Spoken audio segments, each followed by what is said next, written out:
This is not a game.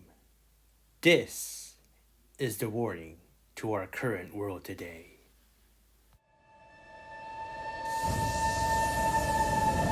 We survived the storm.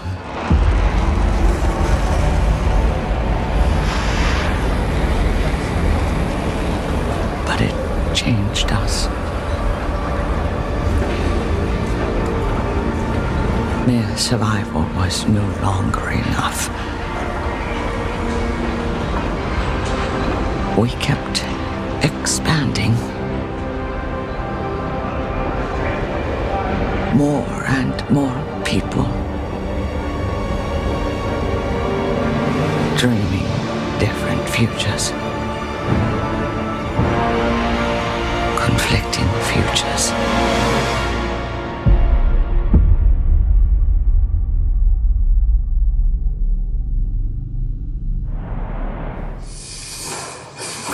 Oh, everything's cracking! YMZ, together with Unreal Engine, powered by WI.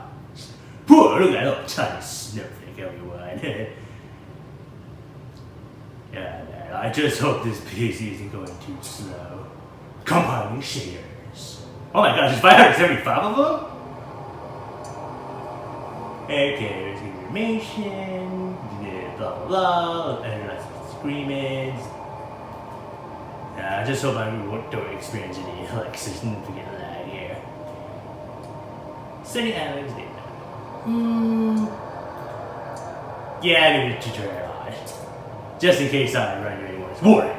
This game may contain visual or light elements that can cause I can't make fast. Press any key to continue. Oh, right. Oh, I forgot. Good morning, citizens of New London, and welcome to the very first black gold digging, midnight oil burning, and code calculating winter arc episode of FROSTPUNK 2. As you, both young and old survivors of the real-life Doom planet may have already known, I have been waiting over 4 years for the sequel ever since I played Frostpunk for the very first time. And now that the new era of this Frostpunk universe has been released, I can finally further explore what will happen to New London after its 30 years of progression. However, in order to keep the seasonal theme relevant in my first official full city building gameplay, and to better prepare myself for the upcoming discordant crises I may have to tackle as the new leading manager or steward of New London, I first decided to take a 4-month ethics course from September to December in college and learn the essential leadership and critical decision-making skills I would need if this frozen hellhole of a city were to survive another series of cataclysmic events. I have kept myself in the cold, damp dark about what lies ahead for New London, and after more than 40 years since the massive Great Storm. But now that I am fully informed and well educated on the economic and social sciences of ethics, morality, and corporate responsibility, I think I can take on the city and warm up the freezing cold-hearted people's minds. Hopefully, without rolling up so much discontent that I find myself being banished forever into the frozen wasteland.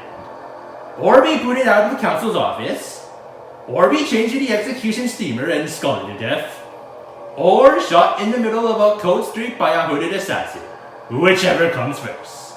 Now there are 4 predictions of what I should expect in the new oil-fueling age of Frostpunk 2. Number 1. A livestock farm full of reindeer, caribou, and sheep horns to provide a domesticated source of raw food for the New Londoners, and an alternative sector that will greatly replace hunting as a food source industry. Number 2. Shuttling omnibuses and railways to ease public transport for oil riggers who do not want to walk all the way to their workplaces, even if it's just like a literal 2 steps away. Just like how actual real-life oil pump workers work in the Arctic. Specifically, Dead Horse, Alaska.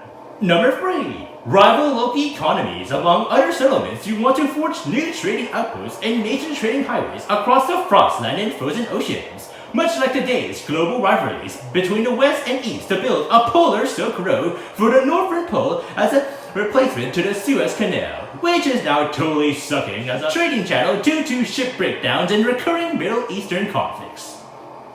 And finally, number 4. A massive accident occurs at one of the biggest oil rigs connected to New London, which lands around the New London black-handed politicians in literal deep dark waters. Like the real-life 2010 Deepwater Horizon scandal when 11 workers died from one of their oil rigs exploding and spilling over 134 million gallons of crude oil all over the Gulf of Mexico.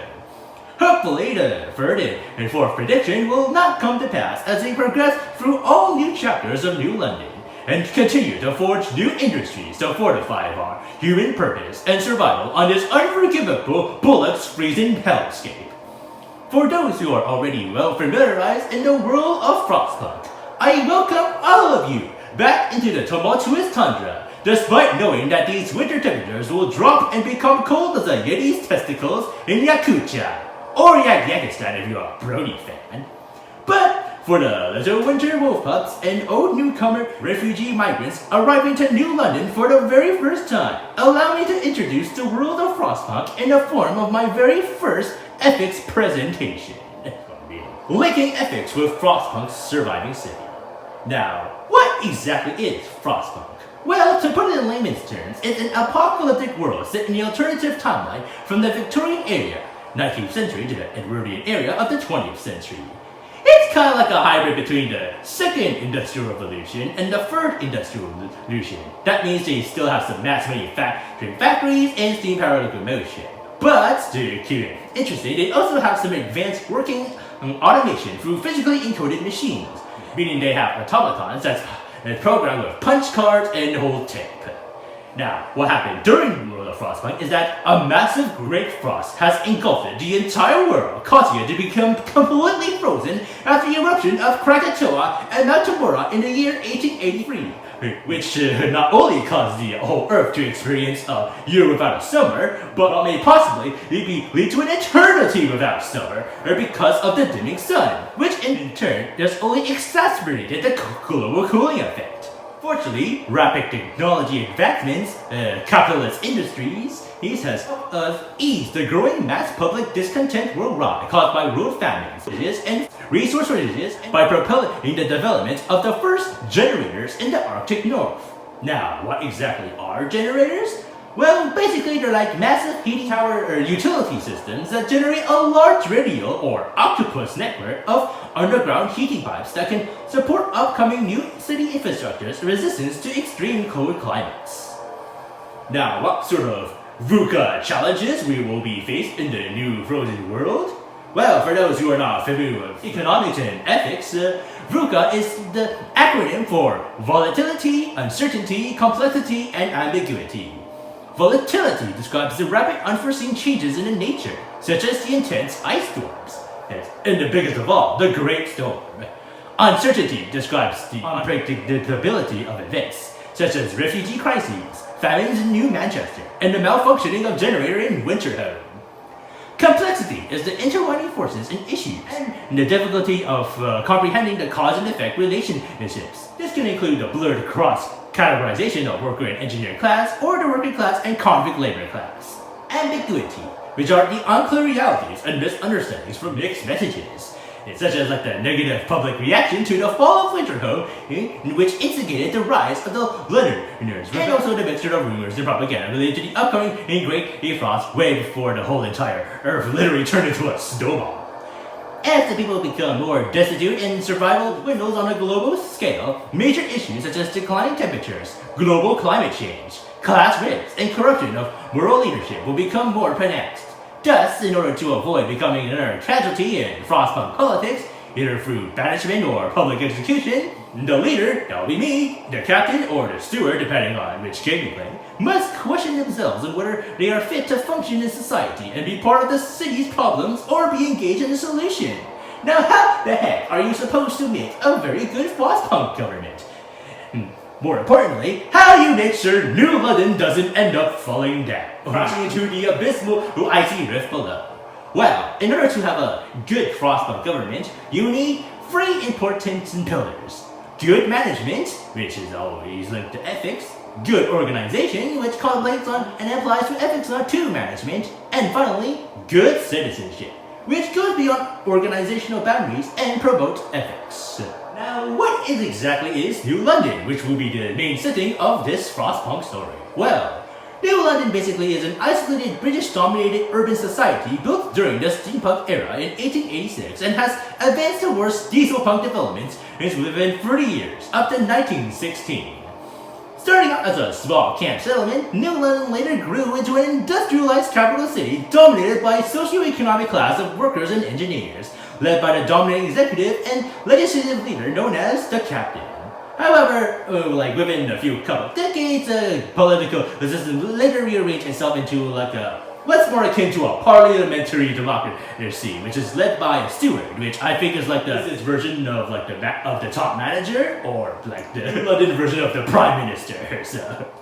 Now, during its initial development of New London, this Frostpunk city had experienced multiple crises during the foundation and development, such as the rise of the Londoners, a faction of unsatisfied citizens who want to return back to their own city of London after being traumatized about the fall of Winterhome.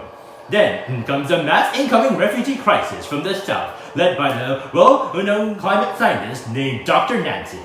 And finally, the biggest of all bosses against the people of Frostpunk is the Great Storm, which is a deadly torrential ice and snowstorm, wrought with extreme cold, hurricane winds, violent freezing rains, and accumulating snow, which making it very impossible to go out hunting and grow crops and houses. Sometimes it may last for days, but in worst case scenarios, it can last for many weeks on end.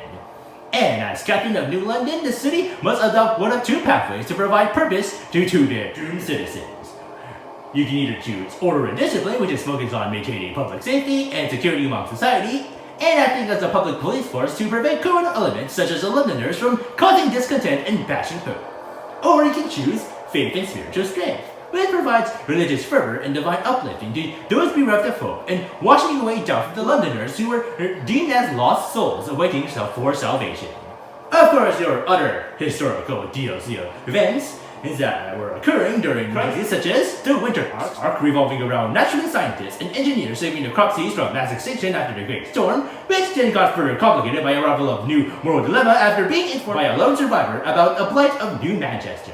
Then there was the Refugee DLC, which describes the story of how a bunch of former workers and engineers has escaped indentured servitude to their former lords led by Lord Craven and built a new city around a generator. Ironically, a day later experienced their own refugee crisis when facing their own former lord to trek toward their city to seek salvation from hunger, sickness, and homelessness.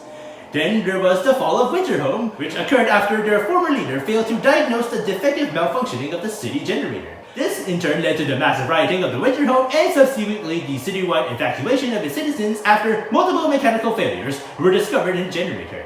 The discovery of the fallen Winterhome by the New Londoners later led to the Londoner crisis in New London. And last but not least, the Last Autumn, which describes the accounts of the construction of the generator project before the Great Storm, which may have possibly been located in the Atlantic region of Canada.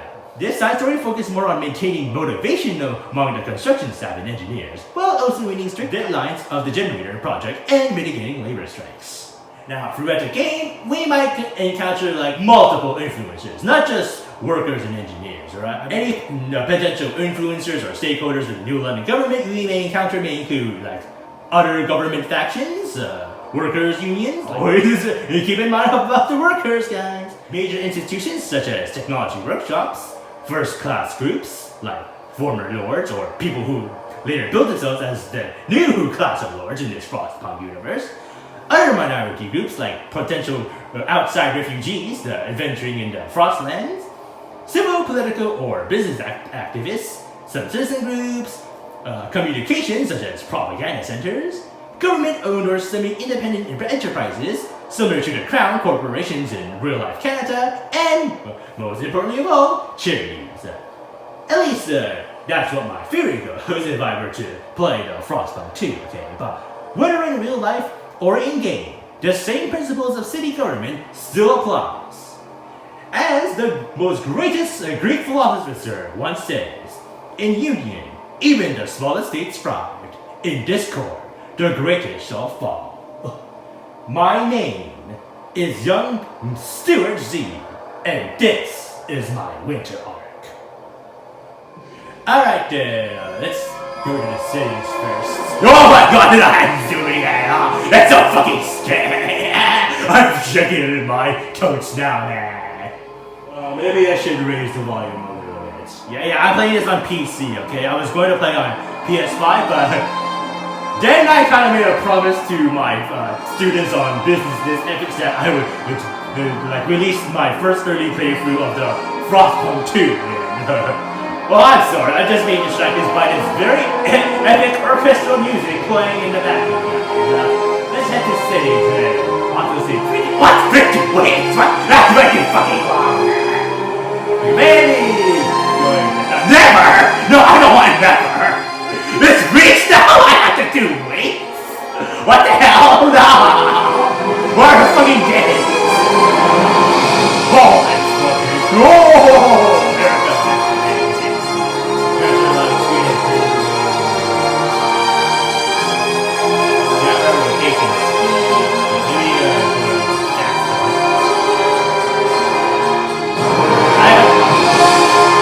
Maybe, maybe it's too loud. It's too loud. Okay, maybe it's too loud. Alright, let's see. Go ahead and slow keyboard lighting. Counter! There it is. Oh, counter. Okay. Let me check the graphics. Yeah, let me increase sharpness as much as I can. Performance. Upscaling quantity. Balance. This is not what you're for your system. Ultra performance! Oh my gosh! High quality means you rely less on your upscaler or on a boot strike your PC with the best looking experience.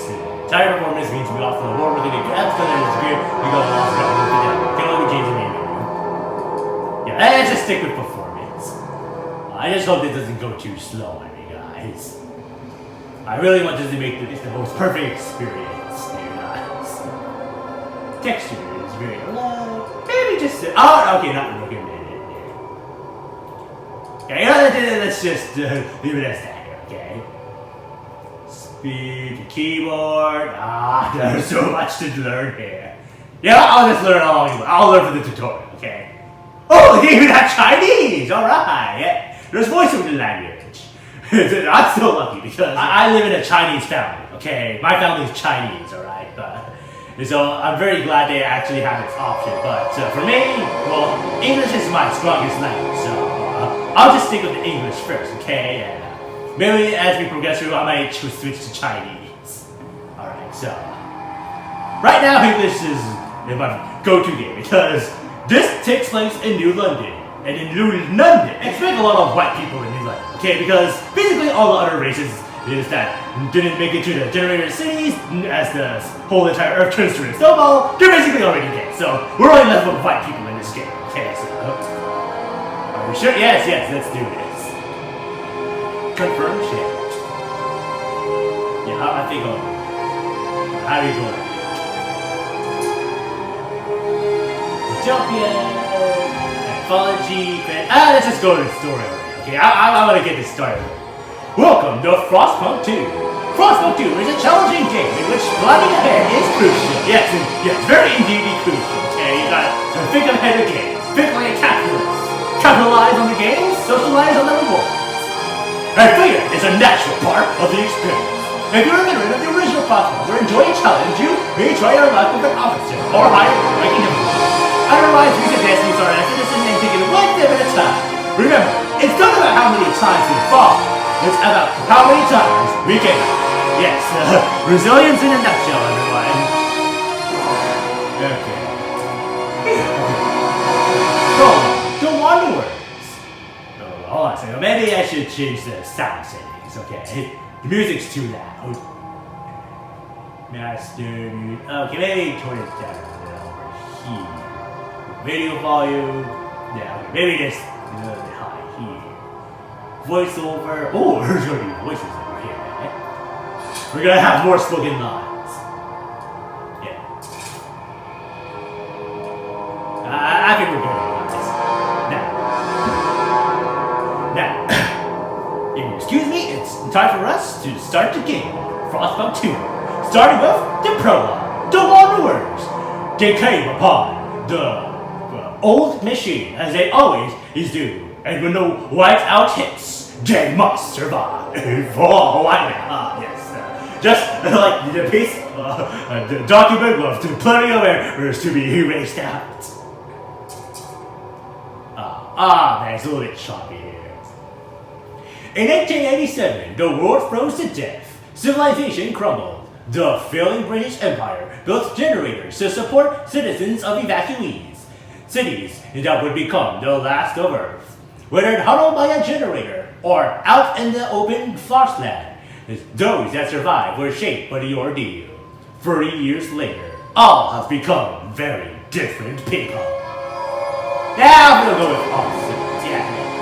Well, first thing we should go and see what all the difficulty settings are like. Typically presented as citizen, moderate challenge, but with a margin of error and room to correct mistakes.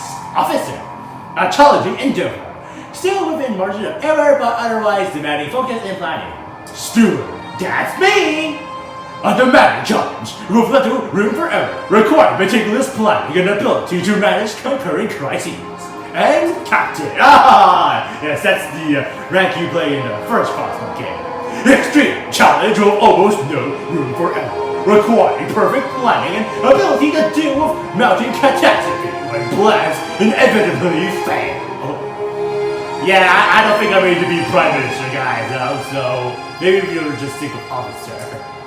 I tried practicing on hard difficulty in the first FROSTPUNK, but I still feel like I've used too many times. So.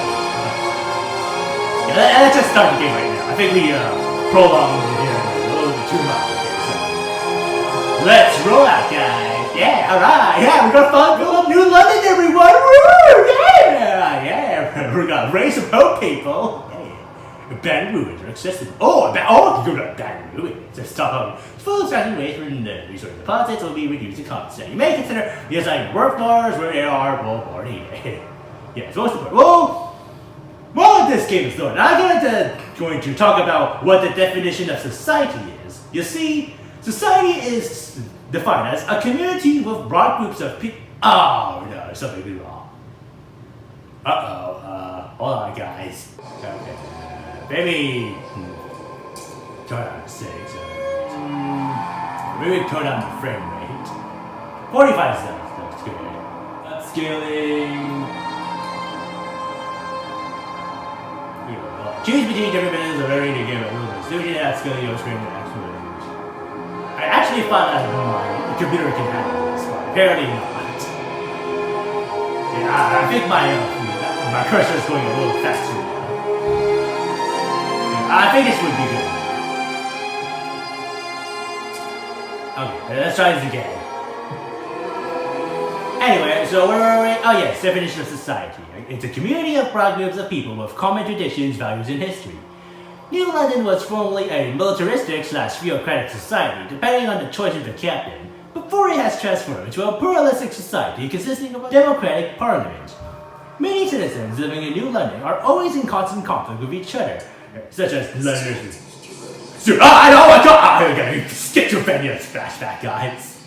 Here's Stuart. Is someone calling my name? Okay. I gotta relax, guys. I hope this candy even froze. I don't suck. Anyway, you're always gonna have some conflicts within the society. So, an example would be like Londoners versus New Londoners, and also police guards versus regular citizens. Now, okay, hold on, guys. I'm gonna try to fix this problem first before I progress, because this is not working out for me. So, I'll be right back. Okay, I just installed like a new graphics card, so it should be working. But if the problem still persists, then I might have to go to Best Buy to try to fix this problem. Please don't crash on me this time. I'll be really upset and highly discontent. At least this logo here isn't too jumpy. Oh no, please tell me it didn't crash. Whoa, let's do it. Press and guys! Who did that to do? Yeah, you scared me a little bit. You're so loud, right? Okay, alright. Alright. Let's begin. Can you hear us? Ah, Do you hear us? Damn, so many voices in my head. Oh, look at this going. A generation ago, we fled the crumbling Well, maybe that's like supernova. Still epic. as the surround us. Look at this sass guy. He's like, he's on a wheelchair. Look at him, man. Poor guy. Why hell? Oh, that's the former captain. The captain from the first game. Oh, I was talking to Well, that's a generation.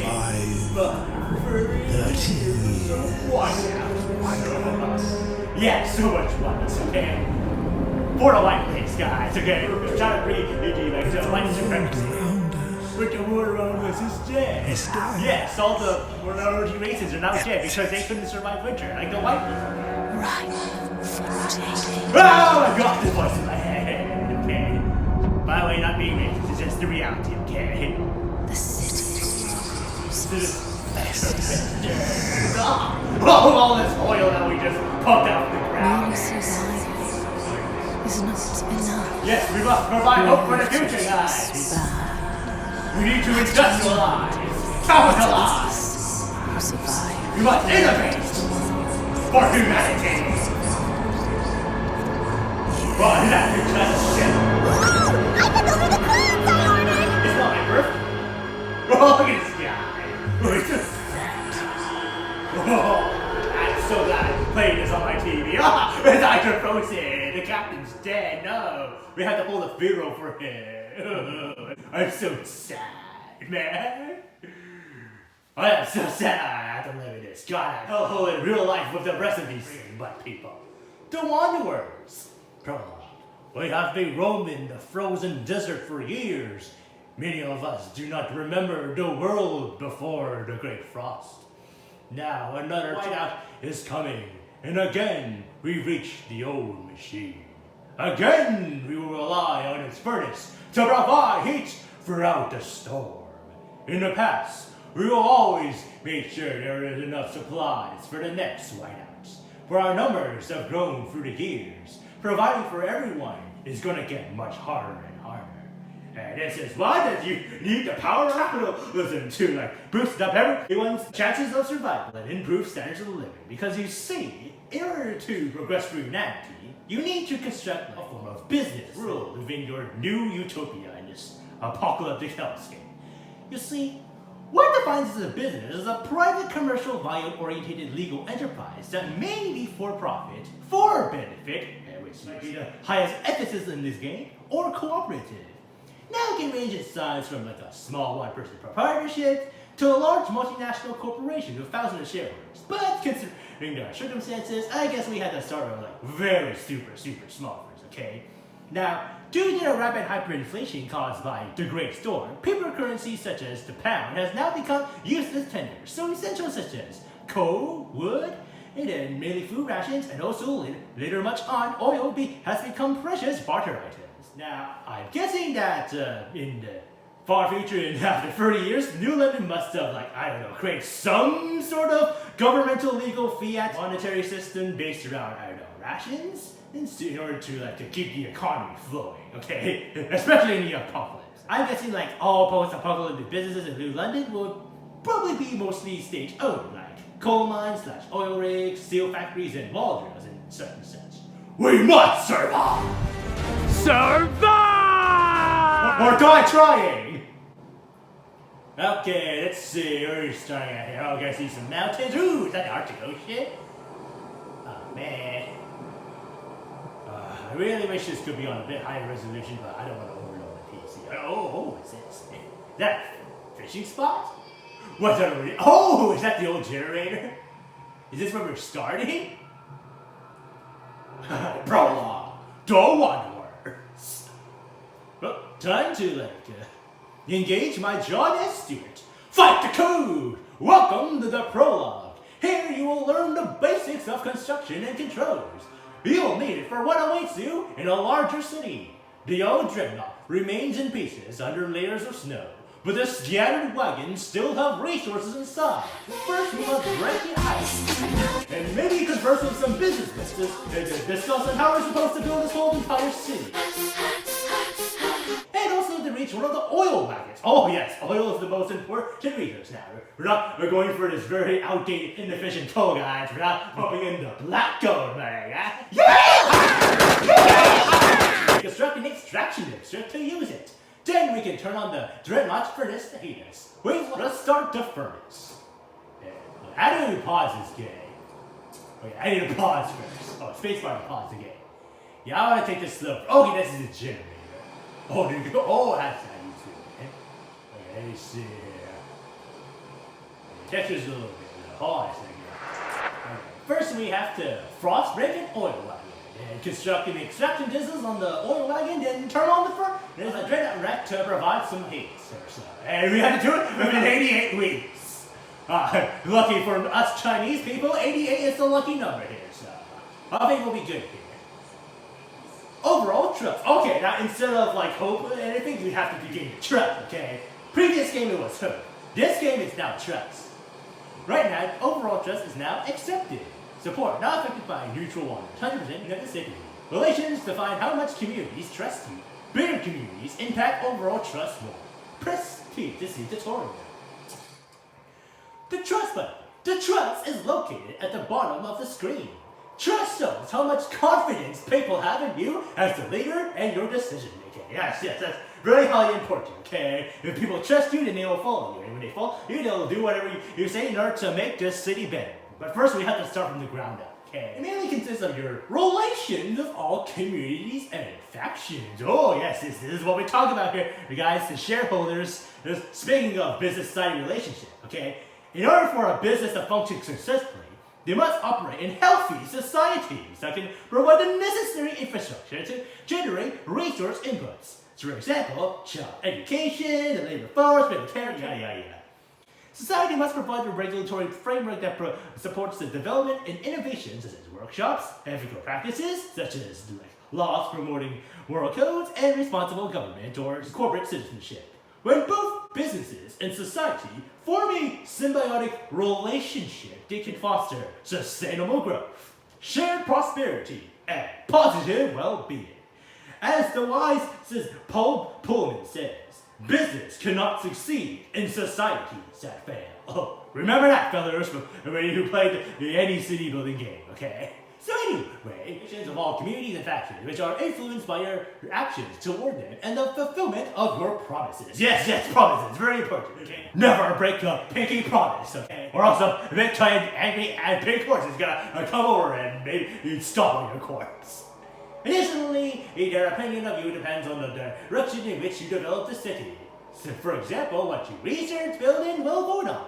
When your citizens fall sick or die, it worsens your relations in every community, lowering your overall trust. Yes. Trust is most very important because it helps build what is known as a social contract. Okay? Social contract is a two-way understanding that characterizes relationship and mutual expectations of behavior between two major institutions. Now, it's always explicitly written and signed or voted into law, as this game has already explained. The social contract may also have tacit, semi-formal expectations as well around financial, ethical, social, and environmental business performances. If you have a social contract, you're obligated to solve social problems. Those arise when social performance of businesses or governments do not match up with actual societal expectations. In other words, if you break a promise, then you're gonna lose a lot of trust, okay? Because failure to meet any expectations will result in rising discontent, which in turn can lead to social disorder. Society will only grant permission for organizational leadership, like the stewards, to operate if certain goals and values are congruent with each other, such as keeping constant running of the generator, comfort heating of homes and workplaces. Legitimacy, or the alignment of government/business and societal expectations, is a precondition that must be met before economic prosperity can thrive in a social system. Now, let's see the levels of trust, ranking from highest to one. Revered, respected, accepted, tolerated, and despised. Be careful, if your trust runs out, if you become despised, the populace will want to depose you, which will be your head. Oh, no, you don't really want to be voted out of office, or worse, banished into the eternal, unforgiving Frostlands. Oh, we really don't want that. Okay, I think we got the gist of it. Yeah, basically, don't piss people off, okay? Make sure that everyone is willing to trust you, okay? So, alright, let's see. Frostpunk and oil wagon. Frostpunk area. Press C to see the tour. Okay. Usually you only build districts in limited areas. The wider terrain is covering frozen ground, which is impossible to construct upon. To widen the buildable area, you will need Frostbreakers. So basically, the Wanderers are much like the Mongolians who carry ice-breaking tools required to do ice fishing. I can imagine this pre-industrial tribe using a variety of similar implements like shovels, pickaxes, hammers, and maybe the occasional diesel-powered ice saw if they're lucky. To start frostbreaking, click on this triangle symbol button located at the bottom right of the screen. Select one of the available tiles, which are highlighted in white and located on the edge of the buildable area. Continue selecting tiles as you need until you reach the limit shown on the indicator. You can use the right mouse button to cancel your last selection. Once you've selected all the tiles you want, just click on the check mark to confirm and begin frostbreaking. Okay, so you first need space for all the buildings you need because you can't build on very unstable snow, okay? Or else your foundation is gonna fall apart and you're not gonna have any stable buildings.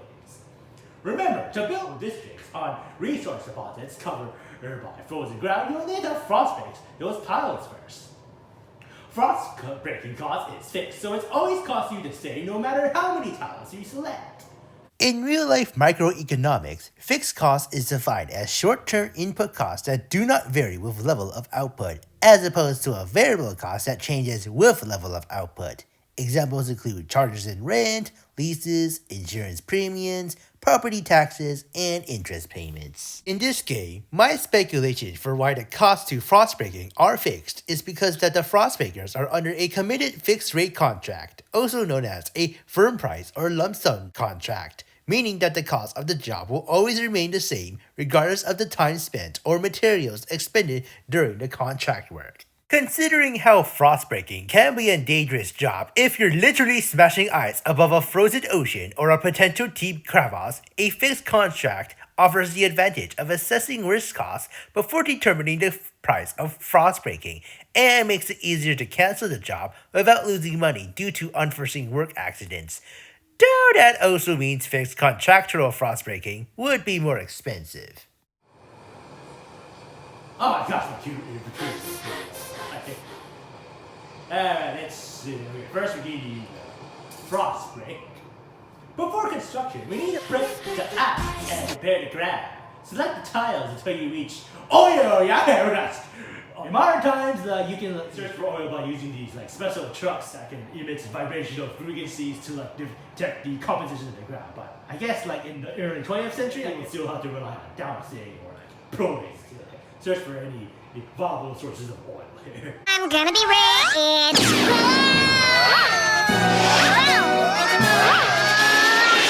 Frost break the area.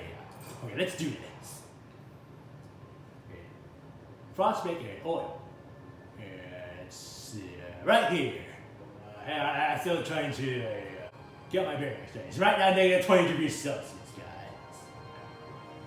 I don't know where we're at. Oh, I guess we have to do this first. First, we had to strike some oil here. And there's the oil one. Okay, I think we're good here. Oh, I should go to play. Oh, check mark. Alright, that should do it. Okay, we're at day 3, guys, in week 1. Ongoing concern. Okay, we're now doing the frost breaking. Okay, so I guess it's a good time to talk to you about social's license. Now, social licenses are privileges of operating in a society with minimal formal restrictions set by the legislation, regulation, and market requirements different from the regulatory license given by the government. In other words, businesses or governments must earn their citizens' trust by doing what is considered acceptable to their stakeholders if they want to maintain their relationship with society. Relationships are not static, remember that. constantly dynamic and evolving changes of social contract on what financial, ethical, and social and environmental responsibilities does the organization hold. Alright, we finally found some more, guys. Wait, hold on a sec. Okay, that's how you move. You have to hold out and move around first. Okay, let's see. This is construct distance. Press T to see the total. I'm gonna say. District construction. Districts are the base of your economy, built in to produce or process resources and provide shelter. Districts have a fixed number of tiles needed to begin construction. When building districts, keep a lookout for indicator sticker, which shows you how many tiles you have to click for the construction to start. When it's full, click on the tick to confirm and start construction, or use the right mouse button to cancel your last choice. So in other words, a wanderer's political system is controlled by someone more akin to a mayor, parish, or premier, who can perform several administrative duties, including tax collection and city planning. Available tiles are white. Click on them until the indicator circle is full. Already selected are the yellow ones. Extraction and food districts require resource deposits to be built. You need to begin selecting the tiles from the highlighted resource deposit with a corresponding resource icon. For example, to build an extraction district, start from the tile with an oil deposit. Okay, it's the housing district, the food district, and exactly. Okay, so we're not going to go through like building one building at a time. Okay, it's right now it's districts. Okay, specifically there's groups of buildings that's being designed for specifically one set of purposes. Okay, like I said, state-owned enterprises. Okay, extraction district. All right, of course. B to construct districts and X to FROSTPUNK. Which sounds reasonable because we used the X key to cut out text in documents, and now we are using it to cut out ice to make room for construction. That makes sense. Okay. Select the extraction district from the toolbar. Click on the resource tile and continue selecting tiles until the checkmark appears. Now let's build an extraction district. AKA an ancient oil drill. How many resources we have? Okay, we got 3,000 people. Oh my god, there are thousands now? Back then it was like maybe on the tens or hundreds, but now it's thousands. Oh. Okay, so we got 3,000 workers and 1,950 engineers, and I don't know what that is. Well, that's the workforce. Okay. Workforce consists of 65% of population. Okay, let me see this one first. The workforce. The proportion of your population that can be employed by various facilities is called the workforce.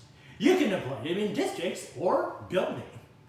This FROSTPUNK game mechanic seems to implement a basic macroeconomic concept known as labor force participation, or workforce participation as shown here.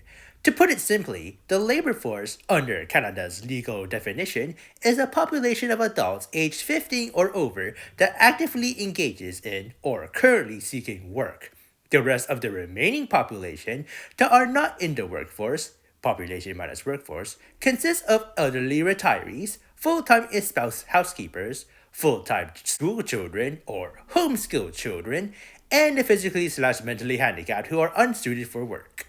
The percentage of the entire population consisting of that labor force is known as the labor force or workforce participation rate, as actively shown here in the game in blue text. If I want to know how much of the workforce is currently idling, the developers should have included an unemployment rate, which is the percentage of unemployed workers who are not actively engaging in the labor force. Please note that unemployment does not equal to the percentage of the entire population who are not working. It specifically refers to the percentage of people in the civilian workforce who are not currently working, but still actively seeking work, not including those who work in the government or the military.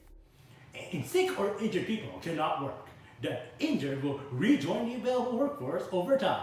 At the time, reducing disease or building hospitals is necessary to decrease the number of sick people. Oh yes, that's very important because, as I always mentioned before, you need to meet the expectation of your societal contract and maintain your social license. You see, organizations like whether it be business or government must operate with integrity and meet societal expectations. That means keeping your promises upon signing new beneficial laws and keeping citizens content with their working conditions and living standards. In order to keep the city prosperous and growth, resources and overall success, a good government must consider the following. Number 1. Meet humanity's needs without harming future generations, such as avoiding child labor and overworking. That's really important. Commit to social responsibility and sustainability, such as providing healthcare for workers and food districts, because this is, hot houses and hunting houses. Keep up with economic responsibilities with stakeholders, such as stocking up on food rations. Always progress and innovate, such as researching on faster resource gathering or automation, and most finally, find and hire responsible and competent executive staff. That means making sure there's no conflicts in interest. Yeah, I think we get the gist of it here. Alright, let's see. Oh yeah, extraction district. You need 60 oil, like 20 perfect prefabs. Well, I think that means prefabricated materials, and 150 raw materials. And you need 150 people to build the extracting workforce. Demand 20 materials and 20 heats. Okay. Construction costs 150 engineers, I guess. 70 prefabs and 50 Scraps. extract resources from deposits. This type of resource extracted depends on the underlying deposit. Okay, so I guess it's time to build a oil wagon right over here. But hold on a second, I don't think I did this right. We're gonna put it here. I think I'm supposed to connect it. Okay, you're supposed to connect it to the dragon over here. The dead one. Alright, I think I should do it. What else is there? Okay, ready for frostpunk and oil vapor. Constructing extract is in oil. I think it's time we should frostpunk a couple areas here. So over here, over here. Oh, over here. Let's strike some more oil here, guys. Yeah, where's the check mark? Okay, there we go. Okay, now we do some frostpunk. Alright guys, we're making progress. Okay, that's the trust here. Neutral. Relations. I guess let's look at that. Relations. Communities and factions have certain relations with you as the leader of the city. The better they are, the more supportive the faction is toward your rule. And also, the higher chance that you maintain integrity of your social license. And also meet all requirements of your social contract. Because when you meet all the kinds of social contract, you build relations with the community, okay? And people say video games are a waste of time. Conversely, you can expect that negative relations will result in imposing your decisions. Okay, let's see. We got skeptical, opinion C, indifferent, others. See, decreased by cake sky, decreased by food, blah blah blah blah blah blah. The sum of your relations with the communities impacts the overall trust in the city. You won't be able to please everyone, but ensure that you have more supporters than enemies.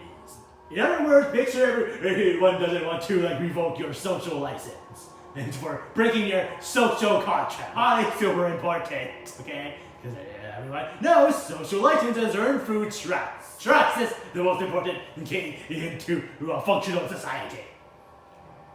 Okay. Overall trust may drop at such a level that you will be deposed and in the game. Okay. Trust shows how much confidence you are. We already got that part, so yeah. Yeah, we already get the gist. Okay, I think we're doing it. Okay, let's see what we're doing here. Yeah, I like to see my people here. Just making sure everyone's pretty cool right now. No pun intended. Oh, it's the frost breaking. Okay, I have to do the pickaxes. Yeah, we gotta break everything, break the ground first before we can get to the oil.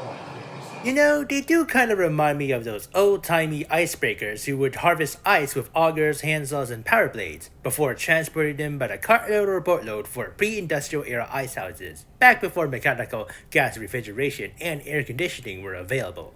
Alright then, while we wait for them to finish frost breaking, I think it's time for me to talk about the ethics, okay? So, what exactly are ethics? It's ready to complete already. Deactivate under construction. Ah, man, I think I missed it. The abilities. Okay. It's still functioning over here, guys. Okay, we're doing good, guys. Okay. Oh, it's gonna get colder within 50 days or so? Oh, why now? Oh my gosh. Oh. I really hate when everyone goes Or water in them. Viking runic ghost. And I'm not talking about the names. Okay, AC extraction districts. Yeah. Total output 60. Efficient moderate source of fuel. It can be burned to provide heat. Increase output oil by constructing extraction district and getting some research and charting the frosty lands. Okay, let's see. Deposits, requirements, workforce, body, remain 50,000 barrels. Dreadnought's furnace. The Dreadnought wreck has a furnace that serves as a heat generator for your population. You need to have fuel to turn on the furnace. In this case, oil is the only available fuel. Once you recover it, you can turn on the furnace by clicking on the switch next to the Dreadnought's furnace. Though I may not be much of a shipyard engineer, my research suggests that the Wanderers may have tapped in and distributed the heat in one of the three following methods. 1. Cutting up and reattaching heat exchanging steam pipes before using the ship's pump to redirect the heated steam from the Dreadnought to their districts via makeshift pipeline system. 2. Heating up the crude oil within the ship's fuel tanks before pumping the hot oil through the districts via cartloads or the same makeshift systems of pipes. 3. Cutting apart the Dreadnought's external hull to expose its furnace and use the radiative heating from the ship itself to warm up the district. Considering the limited tools and limited time remaining, the first two methods sounds like the more heuristic solution. The furnaces use as much available fuel as is needed to fulfill the heat demand. The vertical indicator on the left shows how much heat demand is fulfilled in gray. The red bar indicates unfulfilled demand. As you can see here, this game mechanic uses a thermometer gauge format to display the amount of demand, supply, and surplus for the sake of aesthetics and simplicity. As a macroeconomics enthusiast, I would like to demonstrate how the market equilibrium of heat demand can be representative in a more comprehensible graphical form.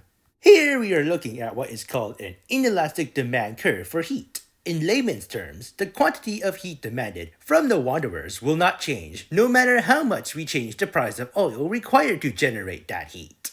Considering how extremely deadly the cold world of Frostpunk is, this is not too far-fetched. If there are no close substitutes to oil available and the amount of oil required to meet heat demand remains the same, then we should expect this demand curve to be at least an inelastic steep negative slope, if not a straight vertical line. On the other hand, the supply curve for oil is somewhat elastic, meaning the amount of supply can change greatly with increase in selling price, though that can change depending on the circumstances, such as the cost of progressively increasing extraction of supplies, limited amount of resources, and the sophistication of extraction technologies. When you intersect both the demand and supply curve, you can determine the market equilibrium point, which can indicate two important values. Equilibrium price, which is the price at which the buyers are willing to purchase, equaling the price at which the sellers are willing to produce, and equilibrium quantity, the quantity of goods demanded, equaling the quantity of goods willingly supplied. The demand curve shifts right when there is an increase in demand and shifts left when there is a decrease in demand. In this game, the only determinant that can alter the heat demand curve is the population change, since more people equals more heat demand and vice versa. Similarly, the supply curve can also shift left or right when the amount of supply decreases or increases, respectively. The determinants that can shift heat supply are cost of input, such as amount of fuel consumed and cost of extraction, amount of oil supply available, improvements in extraction technology, and, most importantly, the weather, because oil extraction will be too dangerous to operate during extreme weather, resulting in a significant drop in supply.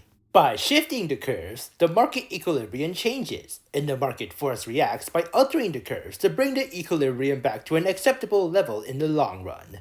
For example, if a shortage occurs, meaning that demand for heat exceeds supply, the market may try to rectify it by increasing the price of oil. But considering how inelastic demand is and how this action will only anger the Wanderers and also will not resolve the social problem of cold homes, it is most advisable for the oil market to expand further in its extraction industries to raise the amount of oil available, thereby lowering the equilibrium price back to its acceptable level. If there is a surplus of heat, meaning that heat supply exceeds heat demand, the oil market may still continue to extract and store these reserves for future emergencies, or cut back down on oil extraction operations to prevent excessive and wasteful fuel consumptions until market equilibrium returns back to normal levels.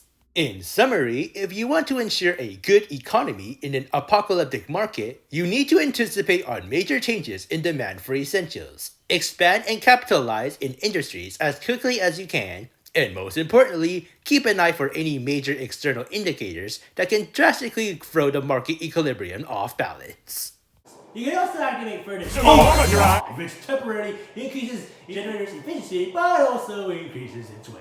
Be careful to turn overdrive off before the wear indicator on the right fills up and causes malfunction, resulting in casualties. Hopefully not a big giant explosion causes everyone to and also freeze to death. Okay, that's the overdrive over here, and that's the fulfillments on the wharf here. What else have I? Okay, district abilities. There are various district abilities available for the player in district panels. For example, one such example is the emergency shift. Oh yes, this is the 24-hour shift, guys. Yeah, of course.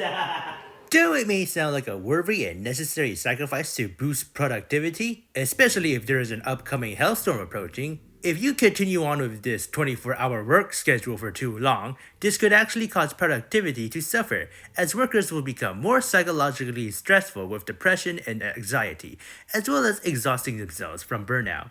And that's not something you would want from your workers who are already stressed out, living in extremely harsh post-apocalyptic weather conditions with no other modern supportive stress-relieving social services and infrastructure like counselors or public spas to alleviate their mental burdens. Let's just hope nobody dies from a heart attack once they enact emergency shifts. Some district abilities are available from the beginning of the game. However, others can be unlocked by constructing specific buildings, such as citing laws or by certain events happening in a specific district. For example, an ongoing protester rally. Now we're gonna have actual strikes going on in this game. District abilities can be divided according to how they are activated. So, those abilities can be toggled and untoggled, which means you can control whether they're active or not at all times. Cooldown. Those abilities have a cooldown for a set number of weeks, so for the ability to be available to be used again, and one-time activation. Those abilities can only be activated once and are unavailable after that given district. Some district abilities have additional requirements. For example, you need to have enough resources available or specific problems, such as cold, hunger, crime, squalor, disease, are the lovers back again. Have to be lowered or be absent from the city. Okay. Gotcha. Alright then. Yeah. You hold middle mouse to adjust camera angle. Yeah, just basically have to navigate through that. Economy overlays, hold left, hold 4, heat food overlays. Nah, I'll learn along the way. Okay. Okay, we've got the extracting industry going on, guys. It's time to pump up the heat. Energy says the wanderers will work deep into the night with little regard for their safety. This will help increase production efficiency, but also trust will fall. Yeah, that's okay. Let's check the economy here. Those are scraps. Oh, okay, you get paid in scraps. Okay, I thought you get paid in rashes. Income is 21 per week from population. Fusion 21. This is prefabs or prefabricated materials. Income 0 per week. 45 are homeless, 60 are hungry, and 20 are don't have any materials needs. Materials demand. Materials need to maintain infrastructure. Failing to provide them will cause a squalor to increase. Oh, we don't want any friggin' hobos and drug addicts and also hookers just hanging around in non-functional buildings, you know? Heat from the generator needs a warm building. If not enough heat is produced to meet this demand, then the code will start to increase. Increase heat output to fulfill this demand. How much trust do we have here? Yeah, that's neutral. Communities are wanderers. The wanderers, we've been roaming around the cold, harsh world for many years. Maybe the black pie fleets us. So I guess he's talking about the oil. Maybe tread on the promised land. Tighten belts. Oh, we got some favors. Take some scraps. Those not working should donate their saved scraps. And trust. Return scraps. Give back some scraps to the people. That's minus 210. Relations deeply improve the wanderers. And you know how we really know scraps to like to help build some very important buildings here first. Let's focus on trying to build some industry first. Okay, there's lots of hunger, and then there's lots of sick, and there's lots of code. Communities! Okay. The people of your city form communities. Groups of people united by a common outlook and background. You can view any of your communities by clicking on their image at the bottom of the screen. Under each community description is a list of actions you can perform with that community. Those actions can greatly improve your city's situation, but they can also change your relations with that community for better or worse. In business terms, these communities are what they call civil society stakeholders, which are normative because the organization has an obligation to serve that community. I will discuss more on stakeholders and civil society's influence to businesses and government much later on in future episodes. Under the community name, you can find information regarding your relations with a chosen community. Your relations with each community will impact your overall trust. And also your social license. Alright there. Now that we got that out of the way, let's focus on building another... No, what is it again? Oh, extracting industry, yes. We need to expand a little bit further. Extracting district... Try to connect over here. Well, first over here, and then over here, and check marks. Alright, that should do it. Oh, I'm feeling a bit hungry right now. Speaking of hunger, I think we should spend some scraps on building a new food district, so... always try to think ahead first, alright? We're gonna need 200 workers. Oh, I forgot I need to put in workers first. Wait, what's the X here? I think that's excellent. Oil! As the fake black liquid oozes through the pipes, our people rejoice. The carcass of this old strain is a testament to the hardships that made us. But more importantly, it's our haven in the storm. It has allowed us to weather many whiteouts, and it will do so again. We have oil. We can turn on the furnace. Select the dreadnought route to access the furnace control. Once turned on, the dreadnought's furnace will automatically convert oil into heat. I see. Alright, hold up. And let's see. Okay, maybe we should do a little more frost breaking. So, what? Okay, what else can we expand here, guys? We need to expand these Alaskan pipeline here. Yeah, let's go over here, here. And we're all this. I got it. Oh, okay, there we go. That's the extraction industry. Alright, now I'm gonna do some frost. Oh, what's this? I'm gonna go over here. Yeah, let's see.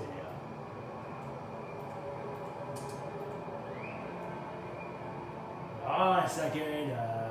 First, let me check like this. Do a little frost breaking. Oh, okay, right over there. Let me expand a little bit. Let's see what this is. Too far from the frostbreaker. Ah, okay, it is. Okay, right there. Alright, that should do it. Alright, is there anything else? Oh, yes, we have to turn on the heat first. There's effects, affecting our districts, and affecting districts. Alright, turn on the furnace. Furnace. Oh, it's off right. Okay, let's turn it on. Alright, we did! We finally provide some people for the people, fellas! Yeah! We're off to a great start. Provide basics and infrastructure. The furnace is on! We have enough oil to cover the current needs. But the code will still affect our people until they have proper shelter. Housing will best protect us from the cold if built in close proximity to other housing, or the furnace itself. However, we'll need prefabricated parts for construction. We brought some with us. The rest we need to extract from the wagon wreckages. I see. I see. Prefabs, y'all.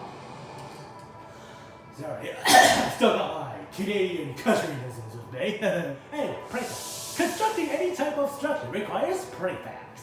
They are prefabricated building components assembled at the construction site into buildings, hubs, or whole districts. Okay. You can obtain prefabs from ruins or other abandoned deposits like maintenance wagons or abandoned ruins by building an extraction district. When you run out of prefabs to build anything, try demolishing one of your existing districts, hubs, or buildings to get back all the prefabs used for the construction. Okay, let's see. Alright, so the prefabs here. We got 25 scraps and 45 prefabs. Blah, blah, blah. You have to be prefabulous when it comes to capitalizing on our games. You gotta do what Adam Smith said, okay? We gotta use the invisible hand of the economic progress in order to motivate our people and to gather enough resources for the city. We're on pause mode, so we're not doing anything yet. Build 2 housing districts. Optional. Place housing districts next to each other or the furnace to reduce heat demand. Now, hold on a second. I keep zooming in for some reason. Okay, hang on a second. Maybe I should change the settings. That was a little bit faster, I think. Okay, we need the housing district. Oh, yeah, what's going down over here? What's this? Construction wagon. Resource. Oh, this is where we get the prefabs here. Okay. Abandoned wagon lets you use the treasure prefabs, but you survival can use that. Oh, yeah, so okay. First, we need a frostpunk, okay? We need to get to the prefabs first. Check mark. And then, oh yeah, we need to build the extraction units. Well, how much does it cost again? 20 materials and 20 heat. Maybe do a little more standing. Yeah, just in case. And let's see. I want to make sure we're really well prepared first. Before we do anything crazy, okay?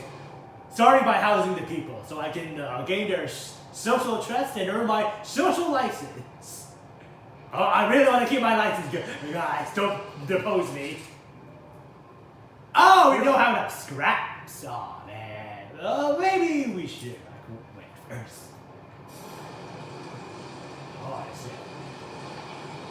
I keep zooming ahead. I'll just use the arrows. Oh, damn, the computer's so hot right now. Oh, yeah, now we're going to gain some scraps here. We need scraps in order to maintain our industry. Scraps is new currency, guys. Let's see. Workforce, ability, output. What else is there? Zoom in. Oh, that's already there. Okay, I got a bunch of cranes over here. Let's go boxes in there. Yeah, this is how we get the scraps going. First, we need to extract the scraps. Oh, okay, it's already done. Okay, that sounds like let's see. Oh, yes, we need to try to focus on housing or extraction. But I like to keep my people warm first as a reward for helping us get all the resources we need. So maybe give a little bit of motivation. 15 shelters. So each housing district houses like 15 people in total. So you need 100 engineers? That's the workforce. That's the population. Oh, okay, I see. So there's 3,000 people in total, but there's only 1,650 workers here. So maybe we first expand our extraction. Then we can do housing. Okay? Because I need to gather as much materials as quickly as possible first. Connect first. Alright, that should do it. I'm gonna pause now. Okay, we have to get going now, guys. Alright, let's see. Should I fast forward? Now we're doing what? Okay, we're doing great, guys. We're doing great. Let me check out over here. Are you guys actually frostbreaking or just sitting here? Yeah, maybe we should frostbreak a little bit more. 5, 6, 7, 8, 9. Yeah, that'll be enough. Oh, it costs 30 scraps every time you frostbreak, but the size of the frostbreak is independent from the number of scraps required, so you don't have to worry about frostbreaking too much. Alright, let's see here. Okay, let's check on the people. Let's talk about our relations. Like right now, nutrients. Let's check on the people. Those are the wanderers. So. This landmass looks like the kind issued to World War II air servicemen to protect against the cold weather at high altitudes. We take some scraps and return scraps. I don't have enough. Titan deaths. Food demand per capita is decreasing. Hunger is significantly increasing. Wanderers will ration their food to save more for the whiteout, intentionally going hungry, so there's more for later. Uh-oh, 2 Israel sick. That's not good. Unresolved problems, or social problems in a city can make parts of the workforce absent. Those workers are temporarily excluded from your workforce. There are 2 types of absences. Now I have to deal with the consequences of bad labor conditions? We haven't even capitalized yet. That's it. The number of sick workers increases disproportionately to how disease currently is. These people who rejoin the available workforce upon decreasing disease in the city or after being cured in hospitals. Number 2, the injured will rejoin the available workforce over time. Having hospitals or using abilities, such as triage, accelerates this process. You may encounter other types of absences in the city due to various events and decisions you make. Aside from constructing or funding healthcare services for sick workers, management can reduce workers' absences by paying attention to their work environment that may be the root cause behind such absences, like 24-hour work culture or dangerous working conditions. Negligence in tackling absenteeism, as shown in the game, can lead to demotivation, which then worsens productivity and adds burdensome workload to employees. Output and demand. Okay. The city's economy is based on the output and demand of various resources. Output is the total amount of resources produced by districts and buildings. For example, food output can be increased by building a food district. However, a working district will also increase demand for resources needed to sustain its operation. This here is an example of variable costs, in which the production cost does vary according to the level of output. These are often operational expenses like labor force, raw materials, and heating utility expenses. The total sum of all variable costs incurred by a business, or in this case a district, is called total variable costs. In this case of the food district, it will need heat and materials. The total fixed cost can be combined with total variable costs to obtain the total costs. As you can see from this example chart here, food production of a city at initially low levels of food output will incur more costs from total fixed costs. In other words, frost-picking costs from contractual labor, the cost of prefabs required to build the hothouses, and the amount of scraps spent to pay the construction team will dominate total expenses. However, as production ramps up to higher levels of food output, total fixed costs will become relatively smaller compared to the variable costs from labor workforce, raw materials, and heating expenses, because the total fixed cost per level of food output, also known as average fixed cost, will decline as the number of productive food districts increases. In other words, as the city continues to grow larger and food production expands to keep up with the rising demand, the cost in running the hothouses within the city should be the main priority focus. In conclusion, if you are going to capitalize on further expansions, first focus on raising your resource extraction operations to increase heat, fuel, and materials output, so you can convert a sufficient portion of those resources into input before reconverting to productive output.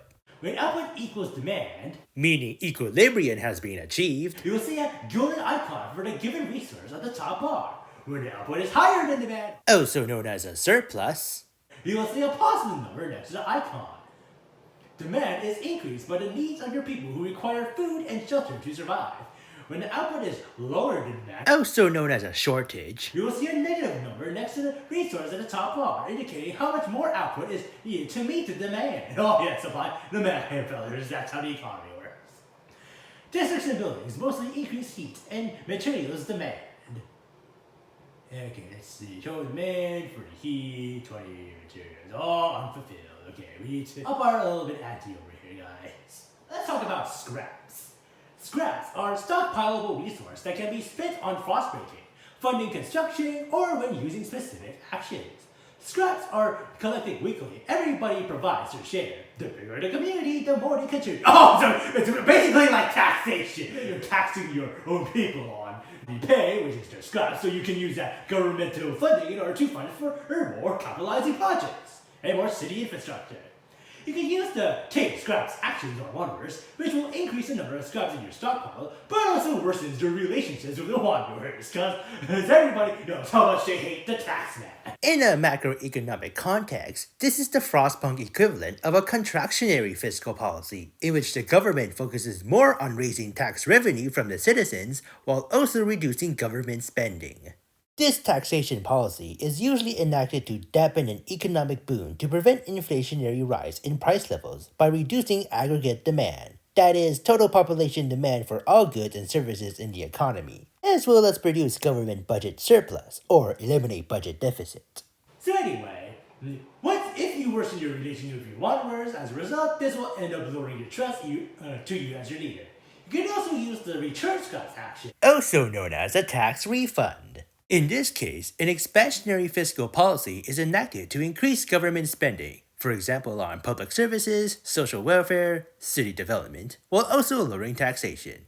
This policy is usually enacted to bring the economy back from a recession by boosting aggregate demand, though at a cost of increasing government budget deficit or eliminating budget surplus. Return scraps does the opposite. It costs you scraps, but also improves relationships and trust. Yes.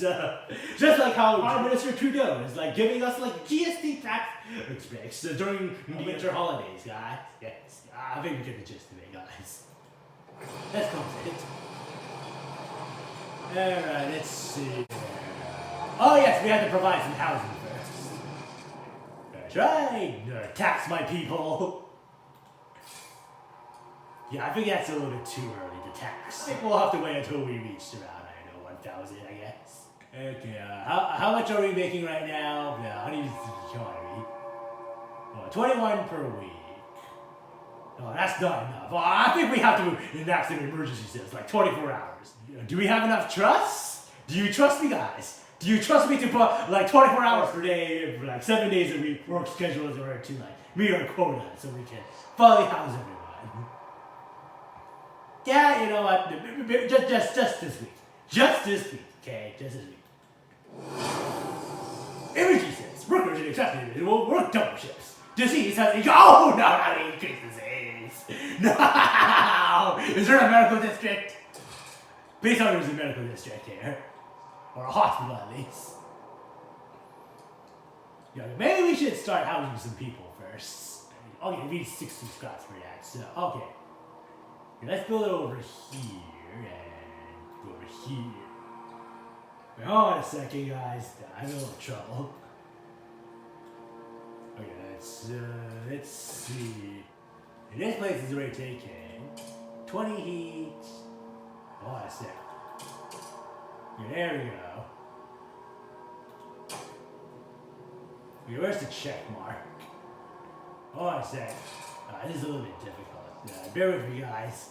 I'm trying to figure this out. Okay, that's the rear generator. Should I build some pipes first? Okay, that's the generator. I mean, the dreadnought wreck. I don't know what's going on, guys.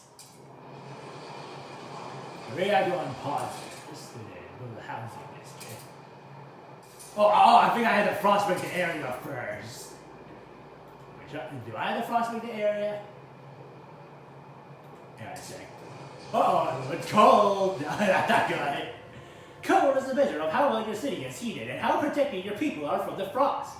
Make sure that the shelter and heat needs are fulfilled. Not satisfying those needs merely increases cold. High cold increases disease, decreases population growth, and causes recurring events of citizens living freezing to death. Oh, you don't really want that to her. Right? That's gonna cause your social license to be revoked by the people. That is a big no-no.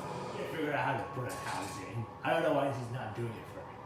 Maybe try food first. Hold on a second. Oh, okay, you have to like click on a certain number of tiles in order for construction to begin. So let's try food district first.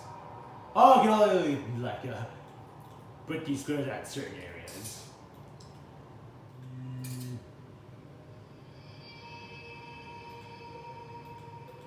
Horizontal right here. Frostpunk. I can't reach over here. I don't know what's going on, guys. You know what? Maybe I should stop this episode over here. I'll try to figure out how to make it a housing district because it's not working out for me, guys. Guess I gotta say, you don't have to live in New London. You don't have to follow me as your leading steward, manager. Because for me, I'm still trying to learn the ropes on how to lead an entire population of over 3,000 people. I try to build a new city for New London. You don't have to like, you don't have to comment, you don't have to subscribe, but if you still want to follow me and try to build our very first oil run districts in this unforgiving post-apocalyptic hellscape, then go on right ahead. This is Young Stuart Z signing off. Until next time. Cheerio!